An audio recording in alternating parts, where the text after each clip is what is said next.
اپنے باپ کی ماں ہے. کیوں کہا تھا ماں؟ پتا ہے آپ کو؟ کسی نے سوال کیا رسول سے کہ بیٹی کو کوئی ماں کہتا ہے؟ تو رسول نے جواب دیا تھا کہ جو ایک اولاد کو اپنی ماں کی آغوش میں سکون ملتا ہے وہی مجھے اپنی بیٹی فاطمہ کی آغوش میں سکون ملتا ہے. تو عزیزان گرامی، ایک آنگن میں کھیلنے والا، ایک خاندان کا 5 بھائی، ایک خاندان کی 4 بہنیں، وراثت کے سلسلے میں جب بٹوارا ہوتا ہے، اپنے لفظوں میں کہہ دیا جائے تو اس کو دشمنی اور اعناد میں اتنی تبدیلی کر دی جاتی ہے کہ ایک جو پہلے اس کے موافق تھا بٹوارے کے بعد اس کے مخالف ہو جاتا ہے. توجہ چاہتا ہوں، کیوں ہے عزیزان گرامی؟ ایسا کیوں ہے؟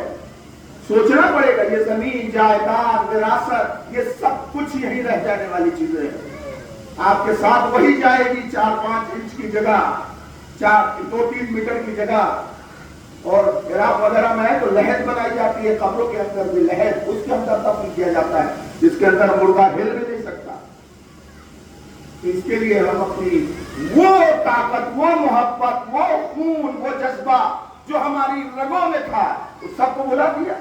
ماں نے ایک ہی آغوش میں کھلایا، باپ نے ایک ہی آنگن میں آپ کو پالا، اور پالنے کے بعد ہم اتنی تبدیلی آ گئی صرف اور دولت کی وجہ سے، ہوس کی وجہ سے، لالچ کی وجہ سے. توجہ چاہتا ہوں عزیزان گرامی، میں نے عرض کیا تھا کہ امام جعفر صادق علیہ السلام نے اصول کافی میں یہ ارشاد فرمایا. کسی نے سوال کیا ملا تو میں نے پڑھا تھا کہ عقل کیا ہے. بار بار اس لیے پڑھنا چاہتا ہوں کہ جو بہت زیادہ اپنے کو وائز مین سمجھتے ہیں، بہت زیادہ اپنے آپ کو عقل مند سمجھتے ہیں کہ ہم سے بڑا کوئی عقل مند نہیں، سبحان اللہ، ہم سے بڑا کوئی عاقل نہیں. اگر ایک جانور دوسرے جانور کی غذا کھا جائے تو لوگ کہتے ہیں بہت زیادہ عقل مند ہے یہ جانور کہ اس نے اس کی غذا چھین کے کھا لیا. عزیزان گرامی، اسے عاقل نہیں کہا جاتا، اسے شیطنت اور چالاکی کہا جاتا ہے. عقل کسے کہتے ہیں؟ امام فرماتے ہیں ما عبد بہ الرحمن واکتسب بہ الجنان، جس سے رحمان کی عبادت کی جائے اور جنت کو حاصل کیا جائے اسے عاقل کہا جاتا ہے. تو میں نے کیا عرض کیا کہ انسان کی زندگی کے 2 ہی ایم ہیں. تو اب یہ نہ سمجھیے گا کہ ہم نے فلاں کو پچھاڑ دیا، ویسے نہیں پچھاڑا جیسے خیبر میں علی نے مرہد کو پچھاڑا تھا، ویسے پچھاڑ کے دکھاؤ. کیسے پچھاڑا؟ مال لوٹنے میں پچھاڑا، زمین غصب کرنے میں پچھاڑا. تو ہم سے بڑا کوئی عاقل نہیں. حمیز علاقے کے مکھیا ہیں، حمیز علاقے کے امین ہیں، ہمیں اسی علاقے کے دادا، کیا کہتے ہیں، دادا گیری. ہمیں یہ دادا ہے، دادا، کہیں کہیں پہ دادا بھی لفظ استعمال کیا جاتا ہے.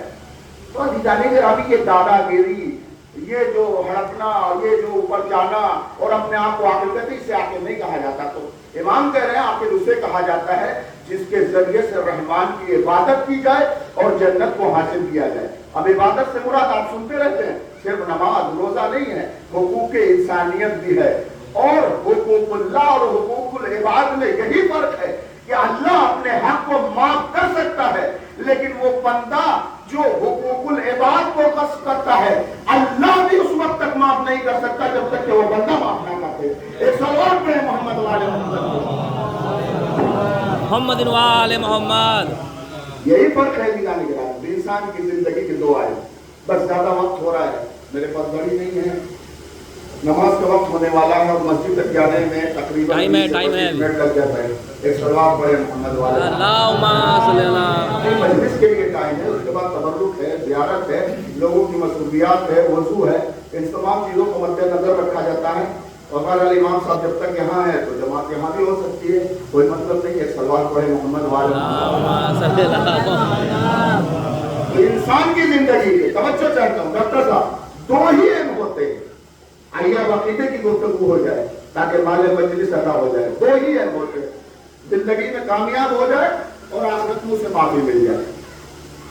جناب آدم کے لیے فَتَلَقَّى آدَمَ رَبُّهُ بِكَلِمَاتٍ، جناب آدم کے لیے قرآن نے کیا کہا کہ آدم کو چند کلمات کے ذریعے سے معافی مل گئی. معافی مل گئی چند کلمات کے ذریعے سے.